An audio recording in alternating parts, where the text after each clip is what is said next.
Before every storm, there is always a quiet warning from heaven. The Bible clearly states, "The day of the Lord will come like a thief in the night." But before that, there will be signs, and this time, that sign is prophesied through the testimony of a child. This boy was only 11 years old when his body collapsed from a high fever.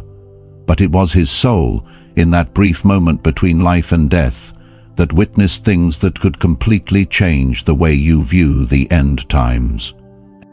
He encountered Jesus and was taken into visions of the future, a place where he saw the moment of the Lord's return.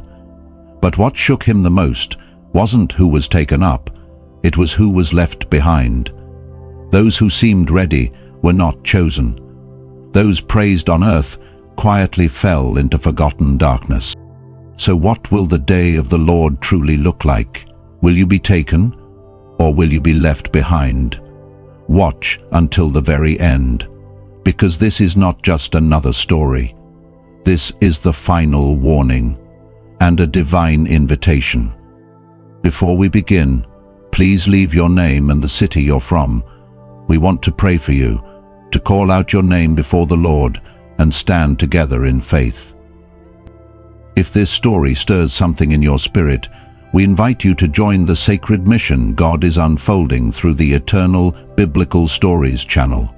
By clicking the Super Thanks button below the heart icon, you're giving a financial gift that helps us continue spreading light and truth to thousands of others. We are deeply grateful, and we believe God will honor your heart. He will bless you abundantly in return. And if you haven't subscribed to the channel yet, do it today so you can help us share God's love and light to the world. Now, listen carefully to this boy's testimony. My name is Joey. I'm 11 years old and live with my parents. We're not rich, but we have enough to live on. Dad works at a factory on the outskirts of town, and Mum teaches preschool. They always taught me to be honest and kind to others. That day was a hot summer day, 35 degrees Celsius. But it was a happy one. I remember Mum gave me a red t-shirt with a dinosaur biting a truck. I didn't care much and quickly ran outside to play with my friends. We played hard, our backs soaked in sweat, but no one minded. We played soccer until the sun sank low in the sky. That's when I started feeling strange. My hands trembled for no reason, my vision blurred around the edges like looking through frosted glass. I sat down on the sidewalk, thinking it was just the heat, but no, I felt cold. In the middle of summer, I was shivering like I was standing inside a freezer. That night, I couldn't eat much. I was tired in a way I had never felt before. I didn't tell Mom because I was afraid she'd scold me. She always nagged after I played. Sometimes because I got hurt, sometimes because I dirtied a new shirt.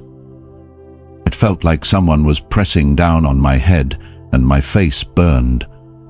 Mum noticed right away and touched my forehead. She stayed silent for a long time before walking away. I thought I was about to get in trouble, but she just went to get the thermometer. When it beeped, she cried out, "Joey's temperature is really high." She placed a cool towel on my forehead, but it didn't help. That whole night, Mum sat by my side rubbing my hand, but the fever wouldn't break. I grew weaker and weaker. My eyes started to dim, like someone was turning down the lights. Dad drove me to the hospital in the dark. I was so tired that my eyes barely stayed open. My mind was foggy and I could sometimes hear the doctor's voice and the beeping of machines from far away. Everything faded into a mist. I tried to speak to Mum, but no words came out. She leaned down and I felt her tears fall on my cheek. I could taste their salt. A sharp pain shot through my nose and I wanted to hug her, but my arms wouldn't move. Then I fell into a strange kind of sleep. Not like a nap or that drowsy feeling after school. It was deep, dark, and weightless.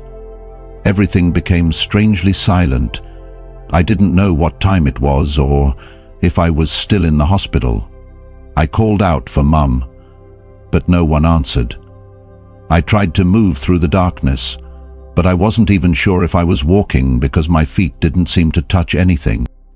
Then I saw a faint light in the distance, like someone turning on a flashlight from very far away. The light didn't hurt my eyes. Instead, it filled me with peace. From that light, someone began to step forward. I held my breath, afraid they might notice me. I held my breath, my heart pounding, as a figure began to emerge from the center of the glowing light.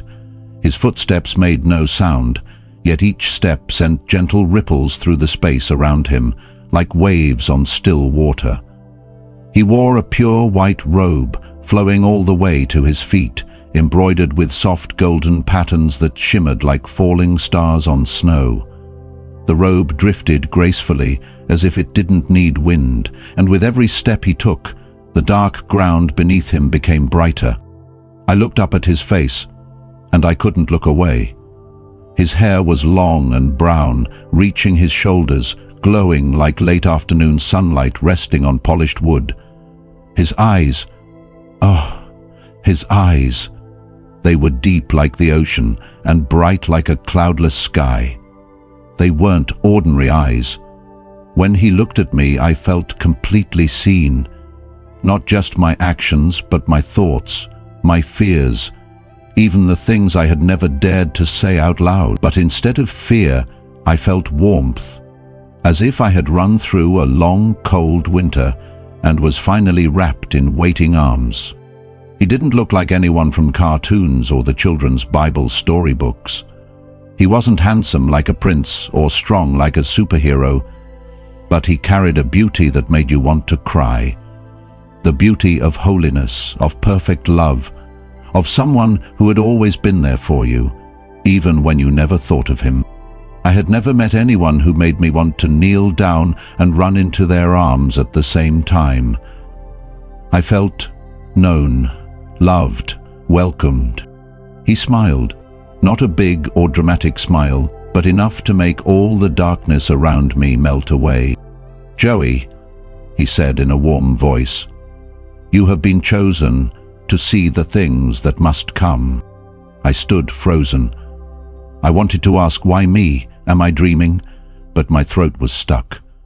It wasn't exactly fear, I was confused. A part of me wanted to run away and another part felt comforted. I was just a child.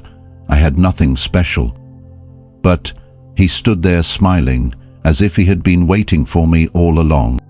I didn't know how far I had come or whether I was dreaming, but after he spoke, everything vanished in a sudden gust of wind, and suddenly I found myself standing in a city unlike anything I had ever seen. The buildings soared into the sky, some even floated. Vehicles moved without wheels. They flew. Everything sparkled like something out of a science fiction movie. The moment I stepped into that futuristic city, the first thing that caught my eye wasn't the floating buildings or the flying cars. It was the food. It was everywhere, on the sidewalks, in the parks, along brightly lit neon avenues. People were eating while walking as if it were their very breath. But something felt off.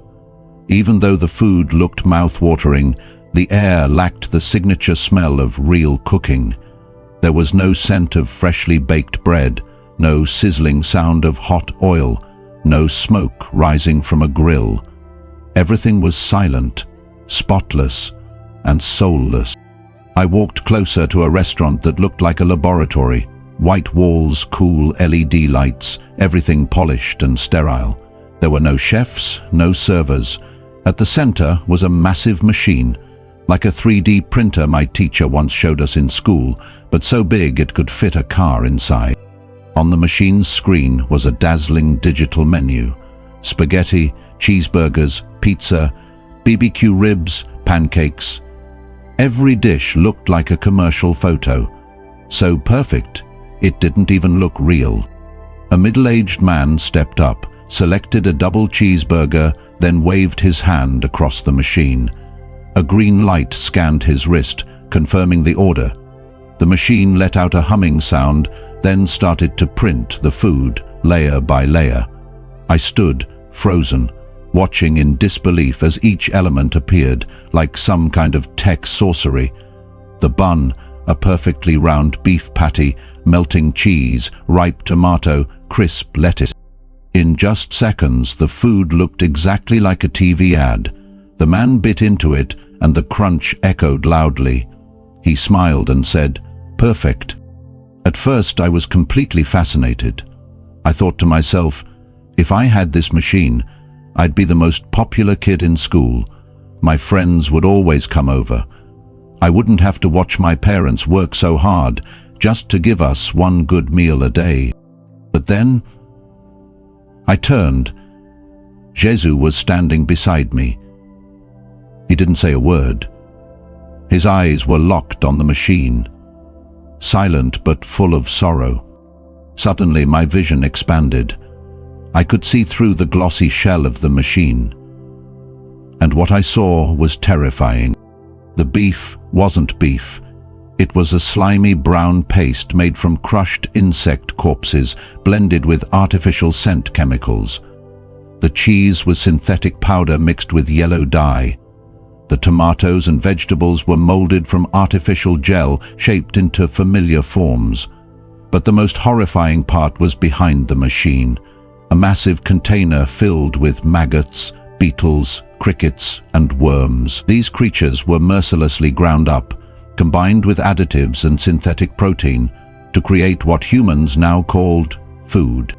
Children were chewing on artificial strawberry ice cream made from red dye and industrial flavoring, laughing, unaware they were eating chemicals disguised as sweetness.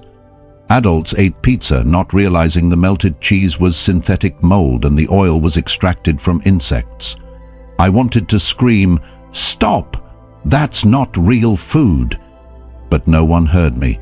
They seemed hypnotized by the perfect appearance of these meals. I saw hospitals, overcrowded. People lay sprawled everywhere, suffering from strange illnesses, unexplained allergies, rapid weight loss, memory loss, cognitive decline. Doctors stood confused by the new symptoms, unable to determine the cause. But I knew. It was the result of what they consumed every single day, the counterfeit they believed to be real. I turned to Jesus, choking back tears, and asked, "Why do they eat like this, Lord? Why does no one eat real food anymore?" He didn't respond immediately, but his eyes held a deep sadness. Then I heard his voice gently echo in my mind, tender but sorrowful. When people desire convenience more than truth, when profit is placed above love and life, they will begin to call the fake real and forget what I gave them in the beginning. And I understood. It wasn't because food was scarce that humanity changed, but because their hearts chose the shortest path, the path of ease, control, and imitation, and the price was their very soul. The scene changed, and I found myself on another street. People were lining up in an orderly fashion outside a store, surrounded by tiny cameras on the walls, ceilings, and even beneath the counters. These weren't like the security cameras at the local store. They had blinking red lights, like robot eyes scanning each person's face. Screens appeared above their heads, displaying their names, ages, health status, account balances, and places they had visited. I saw a man enter the store after scanning a glowing chip embedded in his hand. Inside, he picked up a can of soda, walked to the counter, raised his hand. The payment was complete. No wallet, no card, no words needed. Looking closer, I realized the chip wasn't just for payment. It showed heart rate, remaining funds, even emotions. One screen read, "User is slightly anxious. Reason, lack of sleep." I didn't understand how the chip knew that, and it scared me. "It's like being watched all the time," I whispered. I followed a girl about my age who had just left the store when a message appeared in front of her like a floating image. "You've spent 7 credits, your heart health is low, reduce sugar. You've walked too little in the past 3 days. Warning, sedentary lifestyle." The girl stopped, looked around, saw the cameras and looked terrified. She lowered her head and quickly walked away, as if escaping something she couldn't argue with. The store's sign read, "Safe, convenient, optimizing your life." But I didn't see safety. I saw people being monitored every step of the way, thinking their lives were easier while every action, emotion, and bite of food was recorded and analyzed. "If everything is recorded," I whispered, "are we still human?" I turned to Jesus, standing quietly in the corner, and asked, "Lord, why do they let themselves be controlled like this?" His eyes were not angry, just sorrowful. When people trade freedom for convenience, they end up losing both. I noticed something strange. No one used a phone. No one held an iPad or laptop at cafes or bus stops. Everyone's hands were empty, but they no longer needed devices. I saw a boy about my age playing a game on a floating virtual screen in mid-air, something like Minecraft but more lifelike. He controlled it by swiping his hand through the air like a superhero. No Wi-Fi, no charging needed, just the chip in his hand. A woman walked into a supermarket while a floating screen reminded her, "You still have milk. You need more vegetables."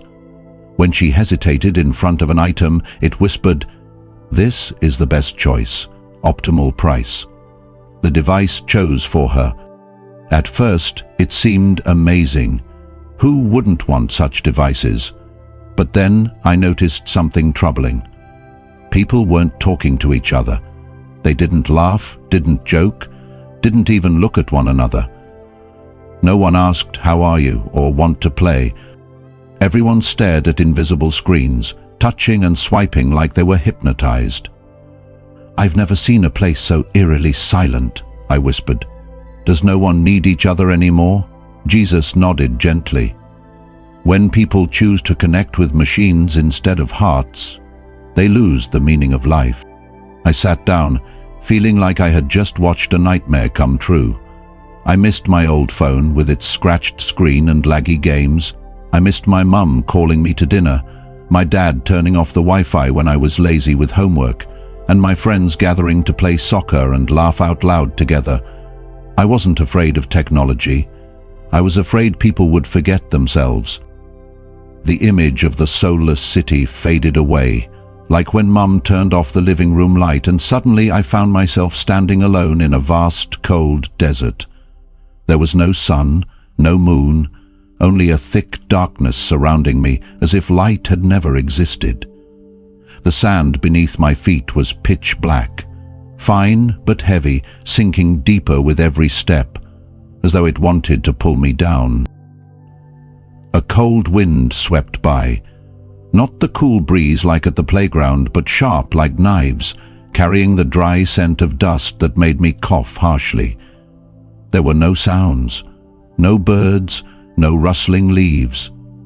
Only the whistling wind, like someone whispering things I didn't want to hear. I hugged myself, my heart pounding, feeling as if I had just been abandoned in a place no one knew. "Joey, do you really believe?" A voice rang out, not from any specific direction, but as if it came from the darkness itself. The voice was quiet but piercing, like when my friends teased me for losing at soccer. "You're just a kid. Why would God choose you? Maybe it's all just a dream, a story you made up." I looked around, trying to find who was speaking, but saw only sand and shadows. My heart beat faster, like when my teacher called on me and I wasn't prepared. "Who's there?" I called, my voice trembling, but no one answered. I wondered, am I just imagining all of this? Could what I saw, Jesus, the city, the food machine, just be a fever dream? I kept walking, though I didn't know where I was going. Each step grew heavier, the sand pulling at my legs, making them ache like after running too long at recess. The voices didn't stop. Now they were clearer, like classmates surrounding me with mockery. "You're not worthy, Joey," one whispered, cold like the wind. You lied to your mum, said you finished your homework so you could play games. You made Tommy sad when you didn't invite him to play. God doesn't need a kid like you. I wanted to scream, I believe in God, but my throat was dry, like swallowing sand. Fear welled up inside. Not fear of the dark, but fear of myself. If this was just a dream, what would happen to me? What if I wasn't strong enough to do what God wanted? I stopped, sat down in the sand, and hugged my knees. I remembered the time I was scared to speak in front of class, afraid my voice would shake and everyone would laugh. Back then, Mum hugged me and said, "Joey, you don't have to be great, just try." But this wasn't school, and Mum wasn't here. I was alone, and the desert felt like it wanted to swallow me whole. I closed my eyes, trying to remember Jesus' face, the way he looked at me when he called my name. "Lord, I'm scared," I whispered, my voice barely audible. "I don't know if I can do it." Then, from afar, through the veil of darkness, I saw a figure stumbling toward me. I jumped to my feet, heart pounding, caught between hope and fear. As the person drew closer, I saw an old man, thin, in tattered clothes, like the old blanket Mum kept in the storage room. His hair was snow white and tangled, his face lined with deep wrinkles, but his eyes were empty, like a lamp gone out. "Who are you?" I asked, voice trembling, stepping back a little. He stopped, looked at me and sighed. A raspy, broken sound, like speaking, physically hurt him. "I was once called like you, Joey," he said. "I saw the light, heard the voice of God, but I was afraid. I chose safety. I abandoned my family. I abandoned my faith. Now I'm stuck here in regret." He pointed out into the desert, where the black sand stretched endlessly. "This place isn't a prison created by God," he said, his eyes clouded. "It's the prison of my own fear. I didn't dare take another step. I didn't dare believe. Every day I wander in circles, haunted by voices telling me I failed. You'll stay here too, Joey, if you give up like I did." I began to tremble, not from the cold, but because I understood. No one had locked this man here. He chose to remain, trapped by fear and doubt. I thought of the time I wanted to apologize to Tommy but didn't dare, afraid he wouldn't forgive me. Back then, I was trapped too, not in a desert, but inside myself. I looked at the man, my heart aching. "I don't want to end up like that," I said, my voice small but firm. "Even if I'm scared, I want to trust God. I want to keep going." The old man gave a sad smile, like when Dad watches me try something difficult. "Then go, Joey," he said weakly. "Don't stop like I did. The light is there, but you have to choose it." He pointed into the distance, where a small flicker of light, like the candle Mum lights during a blackout, shimmered faintly through the dark. I took a deep breath, wiped my tears. I didn't even realize I was crying. My feet hurt, the sand still pulled me down, but I ran toward the light, even though each step felt like dragging the whole world behind me. The voices came back. "You'll fail. You're not strong enough." But I shook my head and whispered, "I trust God. He chose me." My heart pounded, not just from running, but because I felt I was truly fighting, not against the desert, but against the fear inside me. The light grew, from a tiny dot to a warm, glowing radiance, like when Mum opens the door to welcome me home. In the center stood Jesus, his white robe shining, smiling as he did when he first called my name. "You have overcome, Joey," he said, his voice gentle but strong, like the ocean waves in Mum's bedtime stories. "Faith isn't about never doubting. It's choosing to walk forward even when you do. You chose the light, and I've been here the whole time, even when you were most afraid." I knelt down and cried, not from sadness, but from joy.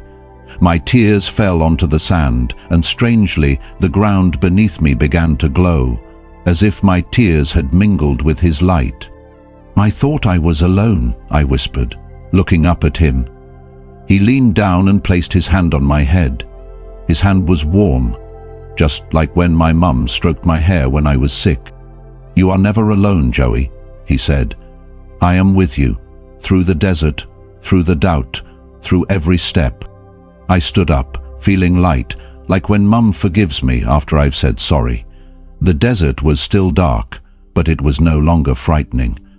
I knew I had overcome, not because I was strong, but because I chose to believe even while afraid.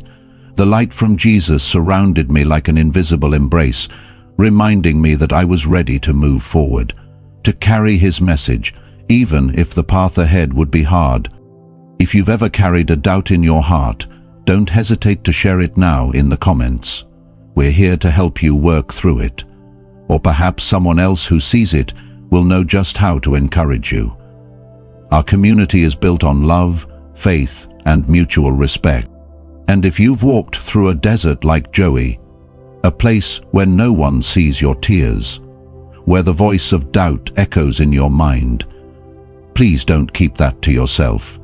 Share what you're carrying by leaving a comment below, whether it's a question, a fleeting feeling, or a fear you haven't found the words for.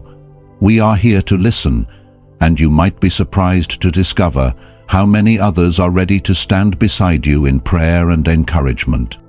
We believe that your sharing doesn't just lift a weight off your heart, it might be the very answer someone else is praying for, because God often uses the smallest offerings to perform the greatest miracles. Let us, and this loving community, walk with you, not just today, but throughout your journey of faith ahead. Jesus never leaves those who seek the light, and neither will we. Jesus led me to another realm, a radiant city filled with floating cars, skyscrapers reaching into the clouds, and shimmering lights everywhere. The adults were dressed like movie stars, holding colorful glasses of wine, laughing loudly. Music thumped, lights flashed. It was one giant party, but no one was truly happy. They laughed with hollow eyes, like actors following a script. Some people kept scrolling through virtual screens endlessly, as if they couldn't stop. A beautiful girl in a dazzling dress sat among the crowd, her eyes red, staring into her glass as if searching for someone. An old man sat in a corner, ignored by everyone. He looked at the crowd as if he wanted to speak, but his mouth stayed shut. No one looked at him.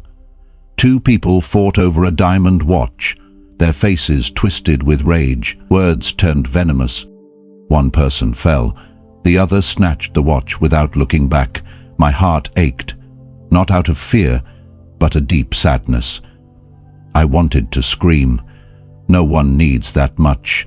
No one should be forced to smile while breaking inside, but I knew anyone who spoke the truth would be silenced. Why have people become like this? I asked. When humanity chases after false light, they forget the true light within their hearts, Jesus whispered into my mind as my tears began to fall. The scene shifted to a vast square where soldiers in black uniforms were collecting books. All of them were Bibles, stacked into a mountain.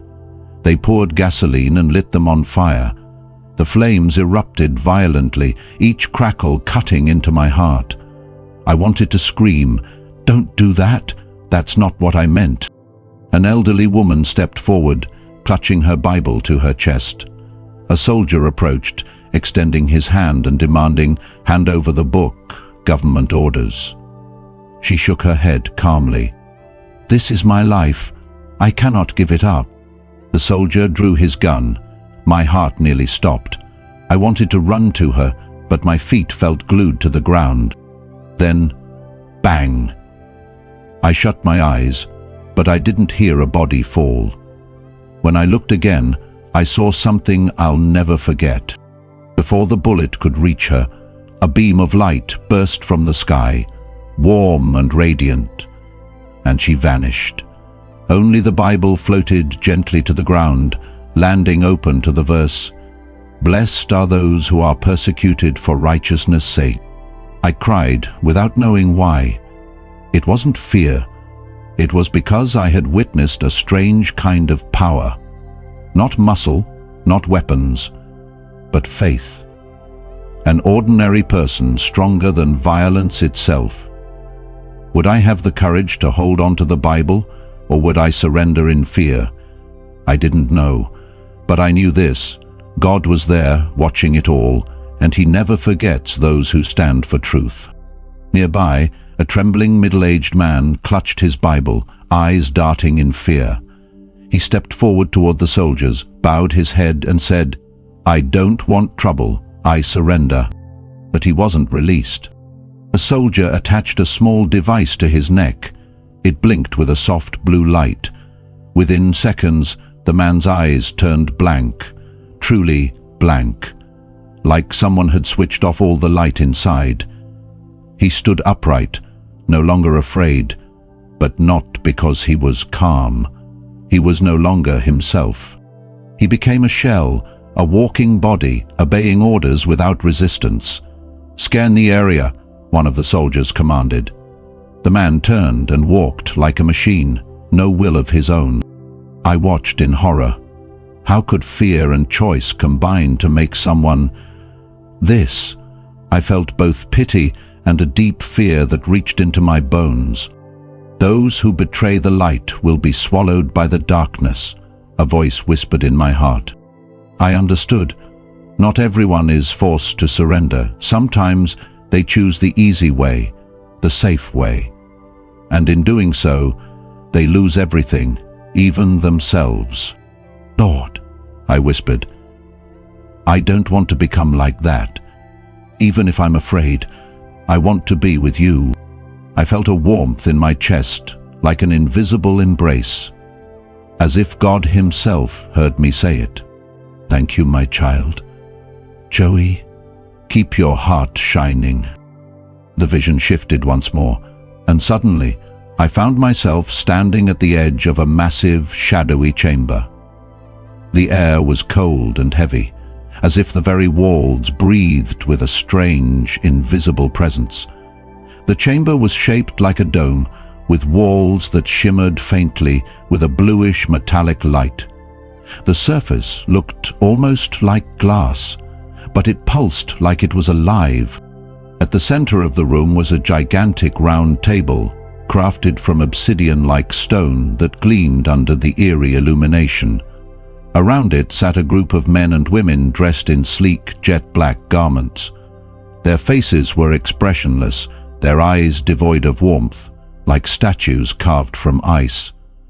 They said nothing at first, but their presence radiated authority, the kind that didn't need to shout to command entire nations. Above the table floated an enormous digital map of the world.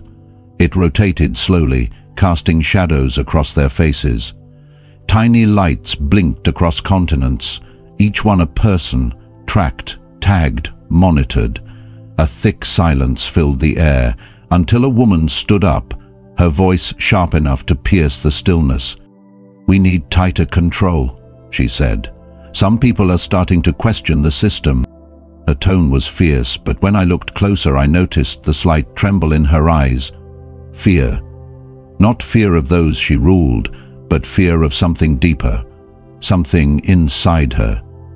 Then, in a flash, I saw a glimpse of her past. She had once been a young girl kneeling in a quiet church, whispering prayers in candlelight. But the girl she had been was gone. Somewhere along the path to power she had traded faith for control. Now she ruled the world from behind polished walls and flashing screens. But in the dead of night, when she faced the mirror, she couldn't even recognize herself. They began to speak about how to erase the memories of dissenters. "If we can't convince them," one man said with a smirk, "we'll make them forget. Let them believe they're free." Another man burst out laughing. "Who needs God," he said, lifting his wine glass, "when they have us?" But what I saw was not joy, Behind their smug smiles and marble floors was something hollow. They weren't free. They were prisoners of their own power. One of them leaned over and whispered to the person next to him, "Do you ever wonder if we're wrong?" The other man didn't respond. He simply took a sip from his glass, but his hand trembled. I turned to Jesus, who stood quietly at my side. His face was solemn, his eyes steady and knowing. I asked him, "Don't they see what they're doing? Don't they realize?" He looked into me with sadness that carried the weight of eternity and replied without words. I felt his voice inside my soul. Those who choose to rule in darkness will one day be judged by that same darkness. No throne, no wealth, no technology will hide the truth when the day of reckoning comes. A shiver ran through me. These people thought they were untouchable, but I knew. I could feel it. Nothing escapes his eyes. Justice would come. Then I saw her again, the woman who had spoken first. She left the table and stepped into a long, narrow corridor outside the chamber. Her high heels echoed against the polished floor as she stopped beneath a single flickering light. Slowly, she reached into her pocket and pulled out a small silver cross. For a brief second, she held it tightly in her hand, her fingers shaking.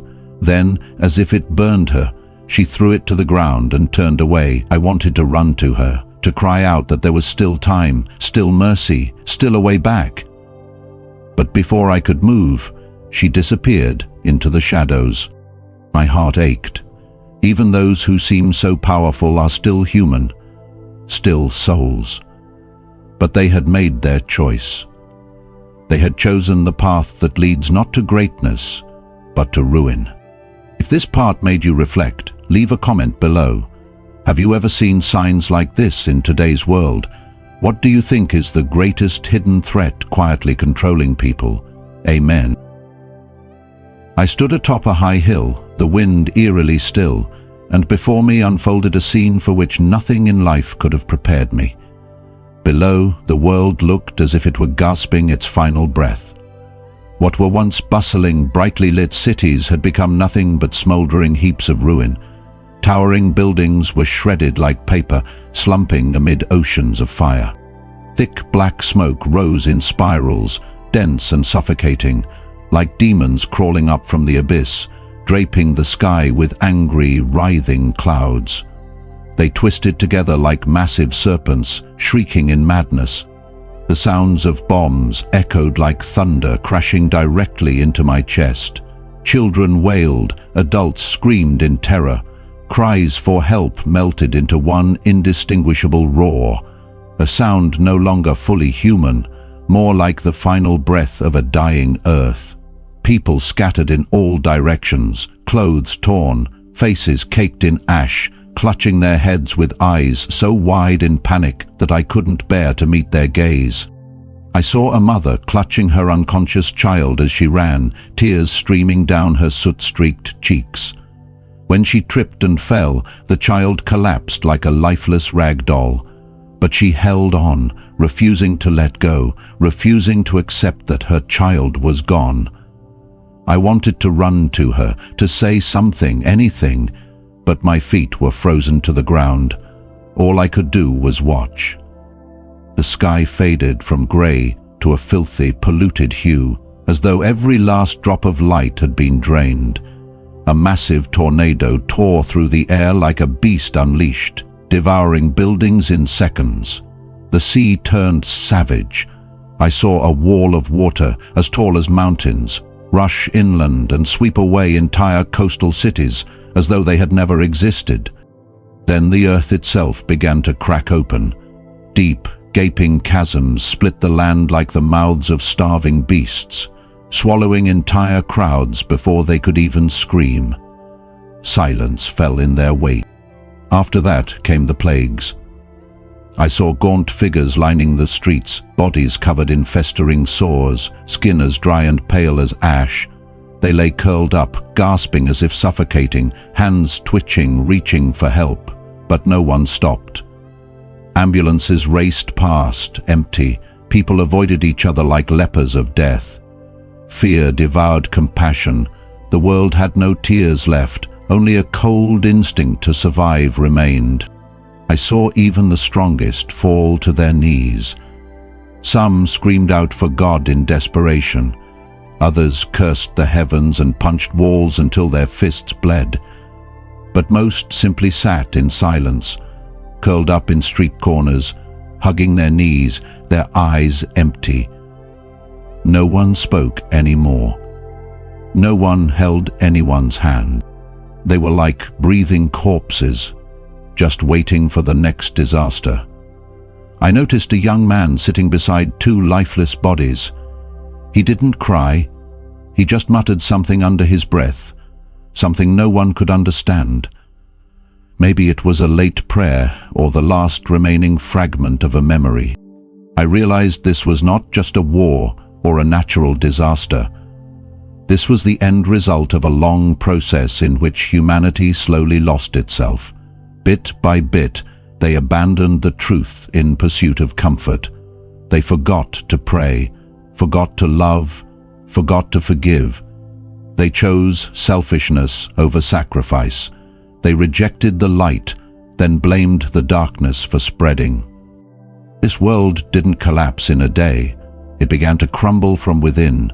From the moment people stayed silent in the face of wrong, from the moment they turned away from the word of God, from the moment they believed they no longer needed Him, I began to tremble, not because of cold, but because of the overwhelming sorrow rising in me. I wasn't watching some apocalyptic movie. This was the future of our world, if we continued to sleep through it. I turned to look for Jesus, but He was no longer beside me. I only heard a question whispered deep in my heart, echoing like wind whistling through stone. How can mankind be saved if they don't want to be saved? I fell into silence. How? How can people remember their hearts when those hearts have dried up in the desert of sin and doubt? How can the light be rekindled when every lamp has gone out?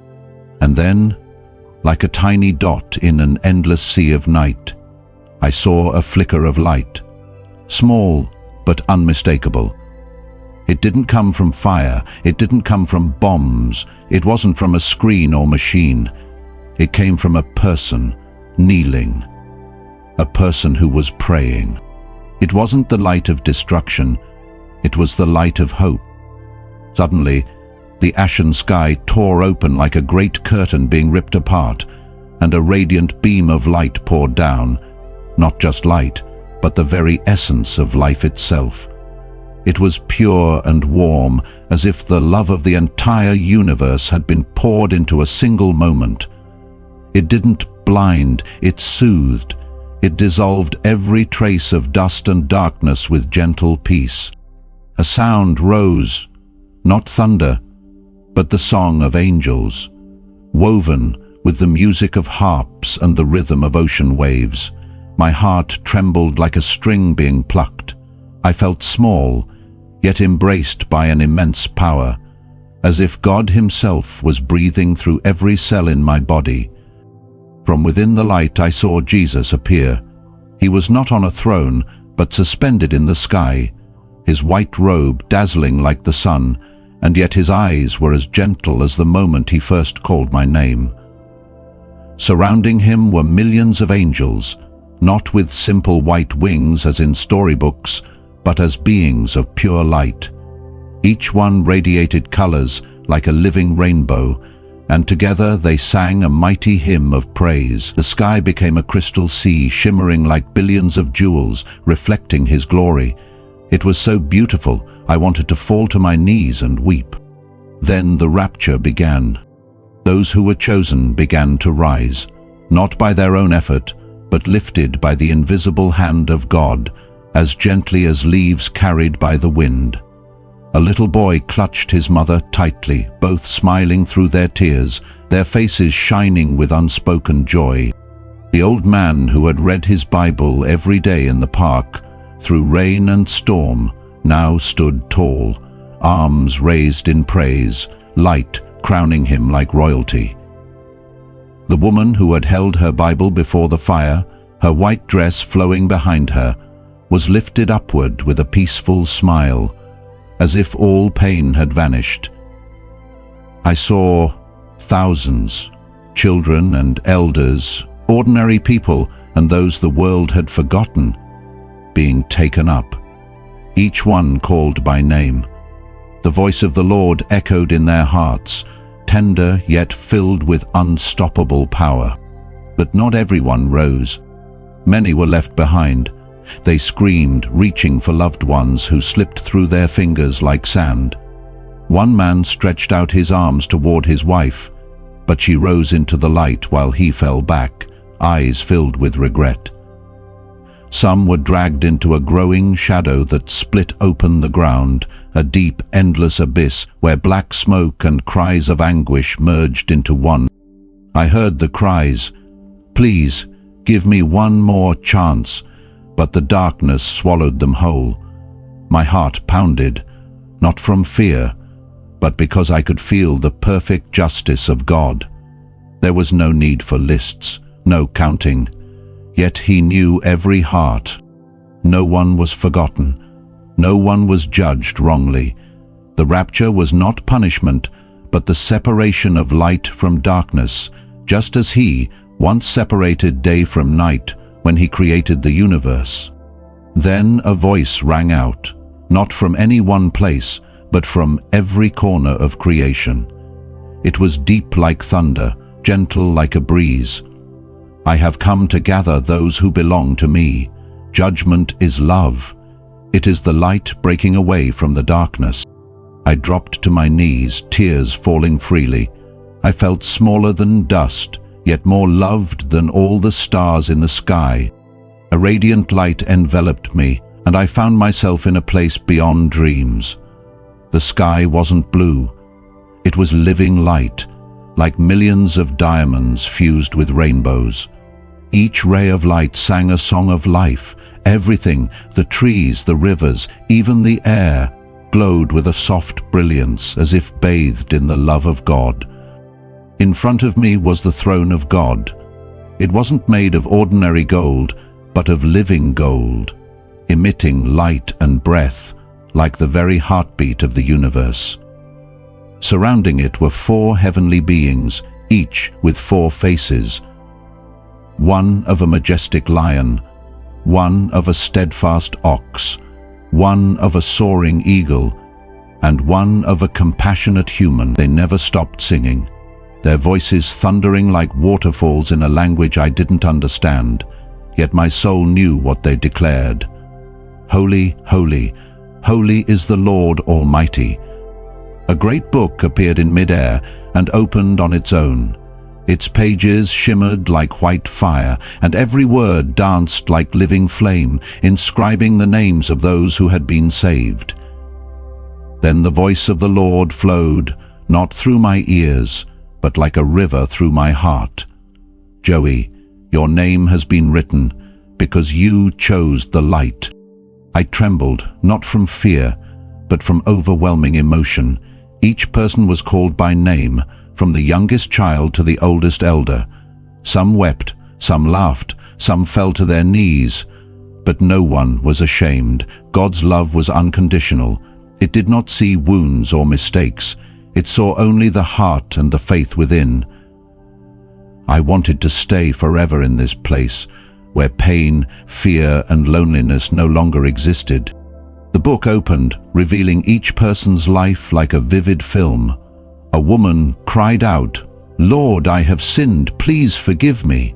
And the voice of God answered gently, "Your sins are forgiven. Enter into eternal rest." She was wrapped in radiant white light and vanished into joy. But others stood stiffly, offering no repentance, only excuses. "It wasn't my fault. It was someone else's." The voice of God, filled with sorrow, yet firm, replied, "I do not know you. Depart from me." A black abyss opened in the midst of heaven, filled with smoke and fire, and it pulled them down. Cries echoed, Please, just one more chance. But it was too late. I turned away, my heart aching, but I understood. Salvation is not for the perfect, but for those who truly repent. The rapture is the final invitation of love, and only those who open their hearts will step into the everlasting. After the radiant light of the rapture, I felt as though I was being carried by a warm breeze, gently lifting me into a completely new place. When I opened my eyes, I found myself in a heavenly library, vast beyond anything I had ever imagined. The bookshelves towered high, seemingly reaching the stars. They weren't made of wood, but of shimmering light, as though woven from rainbows and clouds. Each shelf emitted a gentle glow, and I felt like I was standing in the middle of a sparkling ocean, yet it didn't hurt my eyes.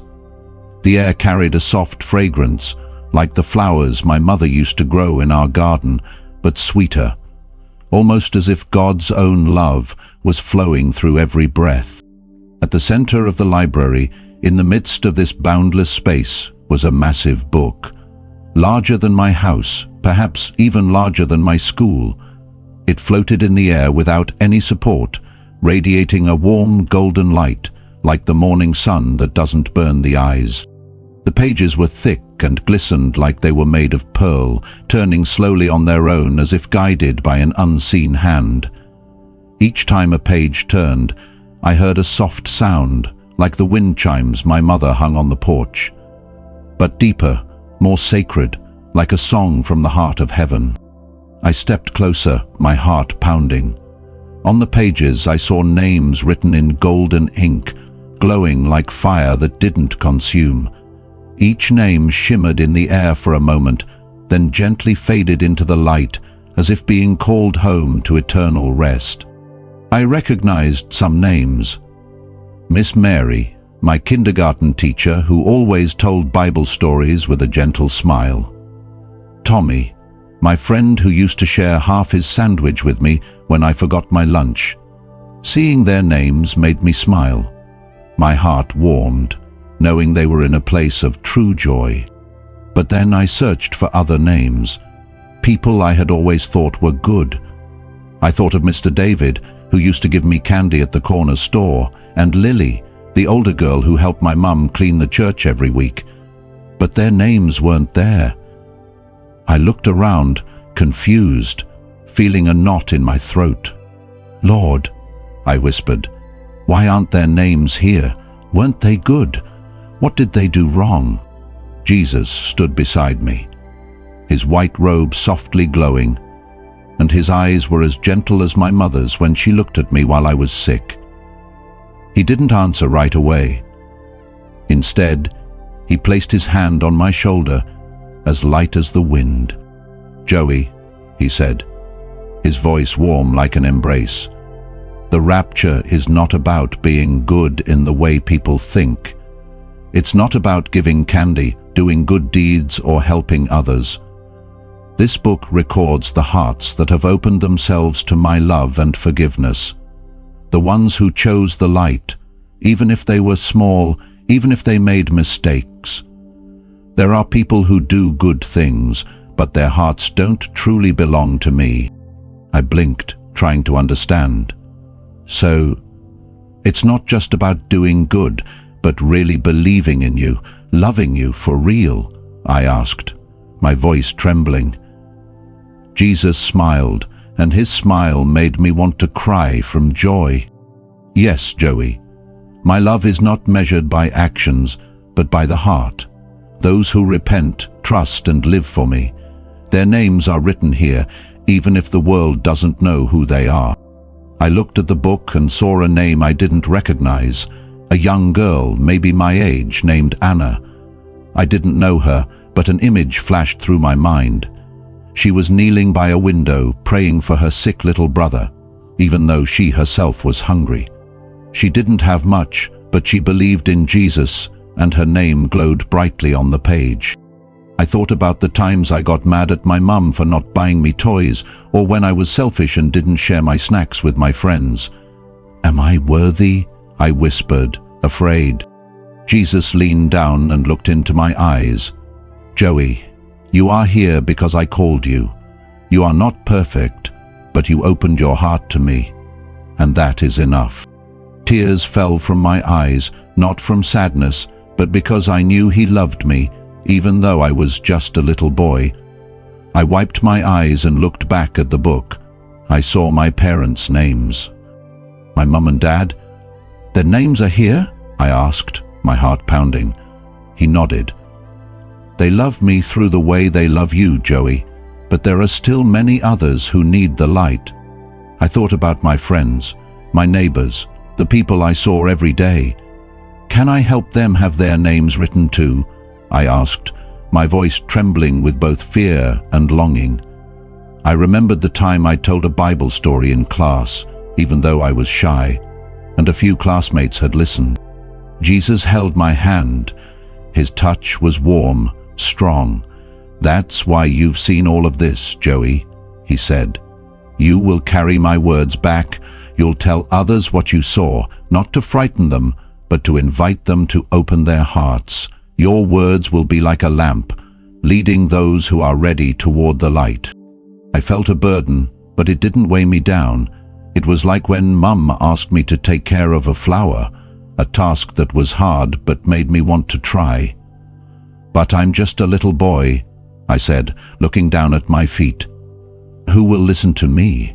Jesus smiled softly, and the light from him made the entire library glow even brighter. "The smallest hearts can carry the greatest light, Joey. You are not going alone. I am always with you." As I left the library, I turned to look back at the book. The light from it wrapped round me like my mother's hug when I was scared. I saw a new name appear just for a moment, but I believed it was mine.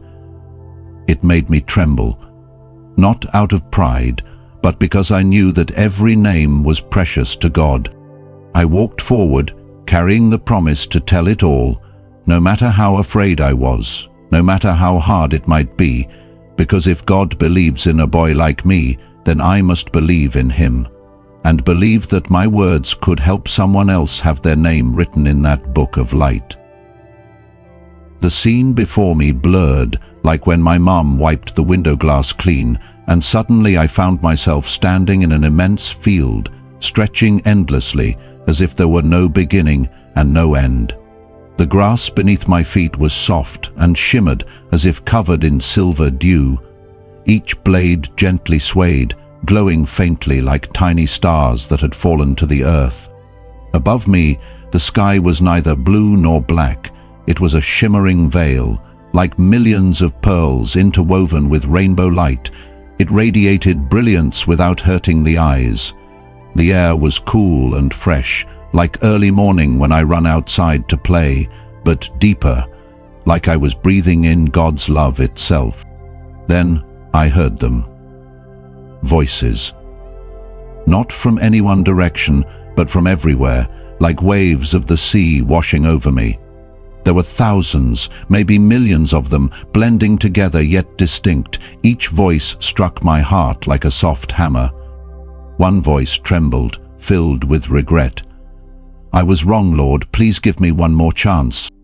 Another voice was angry, almost shouting. "Why was I left behind? What did I do wrong?" A small, weak voice pleaded, "Have mercy. I don't want to remain in the darkness." There were children's voices, elderly voices, male, female, from all over the world, speaking in countless languages, but I understood them all, as if God had given me a special kind of hearing. I stood frozen, my hands shaking, my heart pounding. "Why can I hear them all?" I whispered, feeling as if I might collapse. These voices weren't just sounds. They carried emotion, pain, hope. It felt like I was experiencing their very hearts. I saw quick flashes of images. A man kneeling in a dark room, weeping because he had turned away from God. A young woman standing in a busy street, staring at the sky and begging for forgiveness. A little boy, younger than me, clutching his mother's hand, terrified because he knew the day of the rapture was near. Each voice was a story, and I wanted to run to them, to embrace them, to tell them there was still time. Jesus stood beside me, his white robe glowing gently, like moonlight, but warmer. His eyes were sorrowful, yet filled with love, like my mum's eyes when I apologized for doing something wrong. He didn't speak right away. He just gazed out across the field, where the voices still echoed. "Joey," he finally spoke, his voice gentle yet deep like the sound of a church bell. "These are the cries of those whose hearts began to stir before the rapture. They are calling to me, but many did not listen while there was still time. The rapture will come, and every choice in their lives, every word, action, and thought will be laid bare before my light. But even now I wait, because I long for them to repent, to return to me." I blinked, trying to understand. "But why didn't they listen to you earlier?" I asked, thinking about the people I had seen in the city, those who abandoned the Bible or chose the control chip. Jesus looked at me, and his gaze pierced straight into my heart. "Many are swept away by the world, Joey, by convenience, by power, or by fear.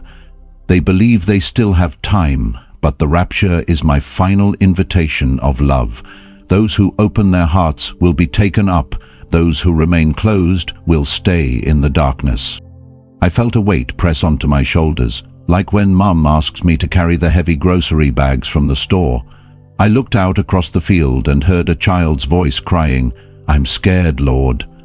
My heart ached, the same way it did when I saw my friend being bullied on the playground. "What can I do for them?" I asked, my voice trembling. "I'm just a kid. I don't know what to say to make them listen." Jesus stepped closer and placed his hand on my shoulder.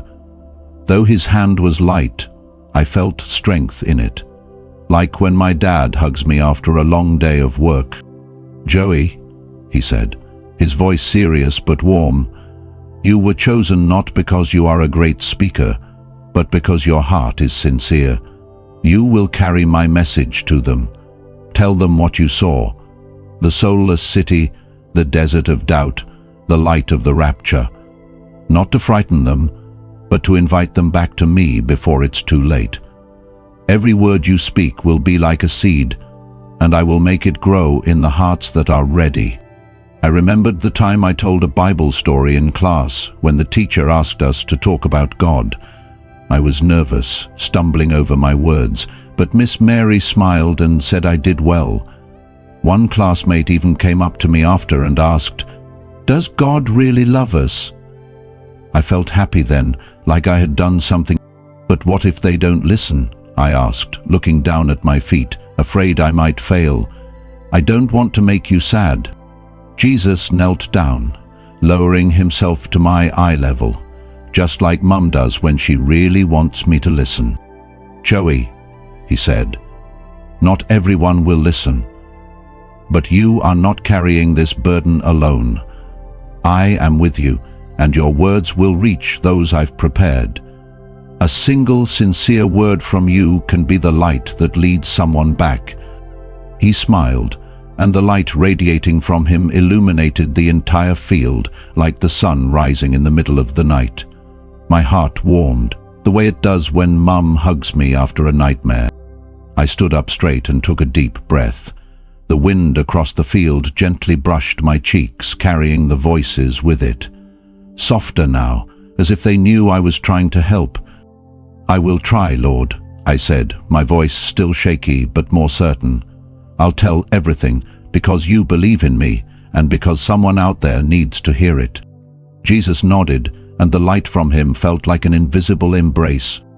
"Your words will be enough, Joey," he said, "because I go with you." As I left the field, the voices faded, but they stayed in my heart, like the sad songs Mum hums when she thinks no one is listening. I carried with me a new resolve. I had to speak, not just because God asked me to, but because I had seen the hearts crying out. I was only a boy, but if God allowed me to hear those voices, I had to turn them into light for the world. The shimmering field faded away like sunlight dissolving into dusk, and I found myself standing in a quiet place, detached from all the chaos of the world. This space was smaller than the heavenly library or the endless field I had seen before, but it felt warm, like the corner of our backyard where I'd sit with Mum in the evenings. In front of me stood a large tree, not an ordinary tree, but one that looked like it was woven from stars. Its trunk sparkled like silver, and its leaves glowed with a soft blue light. Each leaf swayed gently, releasing a tender whisper like the lullabies Mom used to sing when I was little. The light from the tree surrounded me, not harsh, but gentle, like Dad's embrace after a long day at work. Jesus stood beside me, his robe glowing softly like moonlight stretched across the field. "Joey, sit with me," he said, his voice as soft as wind rustling through the tree's glowing leaves. Then he raised his hand, and before my eyes, the air sparkled like a hidden screen. An image appeared, clear as a movie but more alive. As though I were there, I saw myself, but older, standing on a simple wooden stage inside a church. I saw myself standing in the middle of a schoolyard, telling classmates about soulless cities, food printers and control chips. Some of them listened with wide eyes, but another group laughed and threw candy wrappers at me. Then I saw myself older, standing on a street, speaking to passers-by about the light of heaven, the book of names, and the day of the rapture. A girl stopped and asked, "How do I know God loves me?" I answered with a steady voice, "Because He showed me so I could tell you." She smiled, tears falling down her cheeks as if she had finally found what she'd been searching for. The vision faded and I sat there hugging my knees, my heart pounding. "That's me?" I whispered, feeling both strange and afraid. I was just an 11-year-old boy who wasn't good at speaking, who didn't dare answer questions in class for fear of being wrong. "I can't do it, Lord," I said, my voice trembling, my eyes stinging. "Who would believe me? I'm not like pastors or grown-ups who know a lot about the Bible. I'm just... Joey." Jesus leaned in so close that I could see his light reflected in my eyes. "Joey," he said, his voice soft like the breeze but firm like a rock. "The smallest messengers often carry the greatest message. Not because you speak well or know much, but because your heart is pure. You don't just talk about the rapture. You live as light, loving as your mother taught you, forgiving like when you apologized to a friend, being honest even when it's scary. Through your life, others will see me." I thought about the time I broke Tommy's toy car and apologized even though I was scared he'd be mad. He hugged me and said, "It's okay, Joey, I still like playing with you." That moment made me feel light, like doing the right thing made us both happy.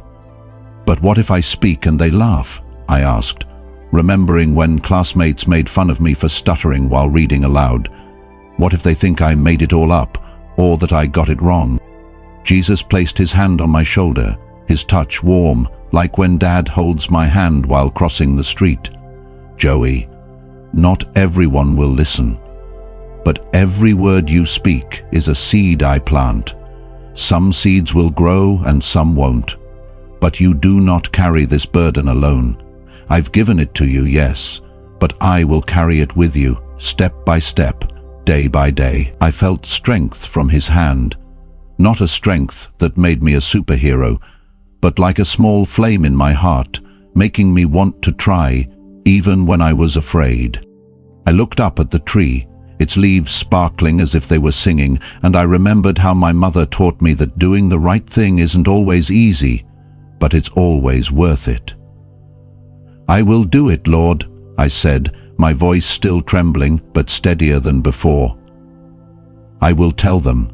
I will live the way you want, even though I'm just a boy." I thought of my parents, my friends, and all the people I wanted to help have their names written in the book of light. I promise I won't give up, even when it's hard. Jesus smiled, and the light from him illuminated everything around us, like the sunrise bursting inside my chest. "I know you will, Joey," he said, "and I will be there. When you're afraid, when you think you've failed, I'll still be with you." He stood up, and the light from the tree wrapped around us, a gentle reminder that I would never walk alone. I rose to my feet, feeling the weight on my shoulders, not light but carryable, because God was with me. As I left that place, I turned back to look at the tree. The light from it felt like one last embrace, reminding me that this mission was a gift, even if it would be difficult. I carried with me a small flame in my heart, knowing I had to return, not just to live, but to tell, to love, to be the light, just as God had chosen me to be. The vision slowly faded, and I opened my eyes to a blinding light. It wasn't the radiant light of heaven. It was the harsh, fluorescent glow of a hospital ceiling. The scent of disinfectant replaced the divine presence I had just felt. My throat was dry, my head spinning, but I knew I had returned. "Joey!" my mother sobbed as she held me close, her tears warm on my cheek. My father bent over me, his hands trembling as he whispered, "Thank God, son, thank God." I couldn't speak yet. My heart pounded, not from fear, but because I had come back from a place few would ever believe was real. I remembered everything. Every scene, every voice, every gaze, every word from the Lord. It wasn't a dream. It couldn't be. That night, while my father slept and my mother sat beside my bed, stroking my hair like she always did when I was sick, something was different. Inside me, there was something greater than fear or curiosity, a burden I couldn't carry alone. "Mum," I whispered, staring into the air, "I had a long dream." No, not just a dream, it was real. I told her everything. The emotionless city, the surveillance cameras, the control chips, the desert of doubt, the rulers of darkness, the war, the suffering, the day of judgment, and my prayer. I remembered it all, etched deeply into my heart. My mother listened in silence, tears falling as I described the woman with the Bible and the souls rising to heaven. When I finished, she covered her face and wept, not out of sorrow, but because of the revelation. "Joey," she whispered, "God showed you this, not to scare you, but so you could speak." I nodded. A fire was burning inside me, even though I was just a boy. I couldn't stay silent. What I saw wasn't just for me to remember. It was a warning for others. My mom helped me write everything down. With a trembling voice, she said if it was real, we had to share it. Tell our relatives, our friends, anyone willing to listen, not to scare them, but to give them a chance to return to God. I was only an 11-year-old boy, but what I saw was no joke. Even if the vision had come during a single night of fever, in my heart I had lived a whole other life, and I could not remain silent. Joey's story has come to an end, but it is not the made-up tale of an 11-year-old boy. If you've followed this journey to the very end, then know this: it is a message God is sending directly to you. God does not demand perfection. He is not seeking the strongest or the smartest. He is looking for humble hearts, those who are willing to repent and obey. The world may collapse, but if your heart still holds the light of faith, God will preserve you. Don't hesitate to share your thoughts in the comments below, and don't keep this message to yourself. Share this video with one person, 5 people, or anyone you love. Perhaps someone you know is standing on the edge of despair, and your light may be the only thing that helps lead them back. If this story has touched your heart, please consider becoming part of the sacred work God is doing through the Eternal Bible Stories channel. When you click the Super Thanks button, the heart icon below the video, whether your gift is large or small, what God sees is not the amount, but the heart you offer for His kingdom. It is because of hearts that love truth like yours that we are able to keep spreading God's word, His light, and His hope to souls longing to be awakened. Not everyone is called to preach, but every person can play a part, and you are doing that today. May the Lord bless you, and remember what you sow in faith. And believe this, He always returns 100-fold for all you do in His holy name.